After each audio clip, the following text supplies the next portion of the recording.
আসসালামু আলাইকুম। আজকে আমি তৈরি করব খুবই হেলদি ছোলার চাট। রোজার সময় ইফতারিতে এই রকম সিদ্ধ ছোলার চাট তৈরি করে খাওয়া হয়। খেতে খুবই মুখরোচক, অনেক হেলদি হয়। আশা করি ভিডিওটা ভালো লাগবে। তো যদি ভালো লাগে লাইক দিয়ে বন্ধুরা কন্টিনিউ করবেন ভিডিওটা। তো চলুন, এখানে আমি নিয়েছি শসা, টমেটো, পুদিনা পাতা, গাজর, লেবু, কাঁচামরিচ, তারপরে নিয়েছি ধনিয়া পাতা। এগুলো আমি এখন কেটে নিব সবগুলা।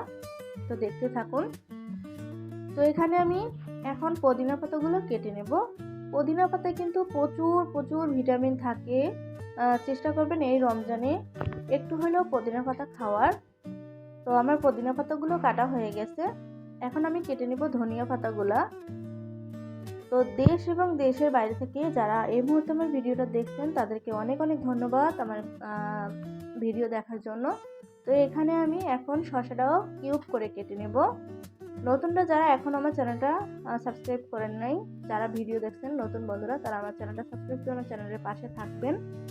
আর আমার চ্যানেলে আমি একদমই সহজ রেসিপি দিয়ে থাকি, আপনারা চাইলে একটু ভিজিট করতে পারেন।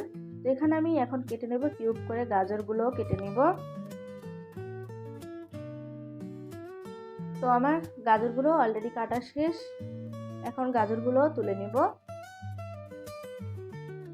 তো এখানে আমি একটা টমেটো, এখন টমেটোটাও কেটে নেব।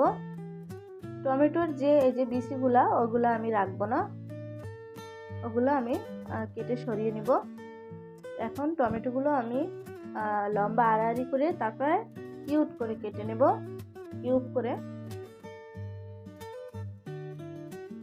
এভাবে কেটে নিব। তো আমার টমেটো প্রায় কাটা শেষ পর্যায়ে। এবার আমি কাঁচামরিচ কেটে নেব। কাঁচামরিচ আপনারা এখন রমজান বেশি ঝাল খাবেন না, তো আমি পেস্টও আমার মন মতো কেটে নেব। ঝালের পরিমাণটা একদমই কমিয়ে নেবেন। তো আমার পেঁয়াজও কাটা শেষ। এবার আমি সবগুলো কেটে নিলাম। এখানে আমি নিয়েছি কাবলি, ছোলা বুট, এগুলো আমি সিদ্ধ করে নিয়েছি।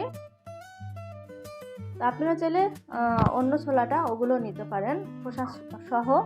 সারা রাত ভিজিয়ে তারপর আমি একটু লবণ দিয়ে সিদ্ধ করেছি। তো এখানে আমি নিয়েছি আলুগুলো আমি ভেজে নিয়েছি, আপনারা চাইলে সিদ্ধ করতে পারেন। তো কিউব করে কেটে তো দিয়ে দিলাম এখন আলুগুলা। এখানে আমি দিয়ে দেবো পেঁয়াজ কুচি। আপনারা বুট ভাজা বা ছোলা ভাজা না খেয়ে এভাবে একদিন খেয়ে দেখেন কেমন লাগে। তো আমি সবগুলো কিন্তু ধনিয়া পাতা, পুদিনা পাতা, গাজর সব উপকরণ দিয়ে দিলাম। তো এখন দিয়ে দেবো আমি এখানে শসা। তো এখানে দিয়ে দেবো আমি বিট লবণ 1 টেবিল চামচ, চাট মশলা 1 টেবিল চামচ। তো দিয়ে দিলাম কাঁচামরিচ কুচি। চাট মশলাটা অবশ্যই দেওয়ার চেষ্টা করবেন। তো এখন মিক্স করে নেব দুইটা চামচের সাহায্যে। আমি হাত দিয়ে করতেছি না। তো আমার মিক্স করা শেষ। এখানে আমি এখন দিয়ে দিব তেঁতুলের কাঠ। তেঁতুলের কাঠটা একটু দেওয়ার চেষ্টা করবেন, তাহলে কিন্তু আরও একটু টকনেস লাগে, খেতে কিন্তু খুব ভালো লাগে। এখন আবারও ভালো করে মিক্স করে নেব তেঁতুলের কাঠ দিয়ে। এই নাস্তাটা খেতে এত ভালো লাগে। তো এখানে আমি দিয়ে দেবো লেবু, 1 ফালি লেবু কেটে নিয়েছি, সেখান থেকে লেবুর রস দিয়ে দিলাম। তো আমার মিক্স করা কিন্তু শেষ। এখানে আমি আর কোনো উপকরণ দেব না। তো এখন আমি একটা প্লেটে সার্ভ করে আপনাদেরকে দেখাচ্ছি। তো এখন উপর থেকে দিয়ে দেবো চানাচুর। তো আপনারা চাইলে স্কিপ করতে পারেন চানাচুরটা, আমার কাছে ভালো লাগছে তাই আমি দিলাম। তো এখন আমি দেখবো চেক করে লবণ ঠিক আছে কিনা। তো সবাই ভালো থাকবেন, সুস্থ থাকবেন। দেখা হবে নতুন কোনো ভিডিও নিয়ে।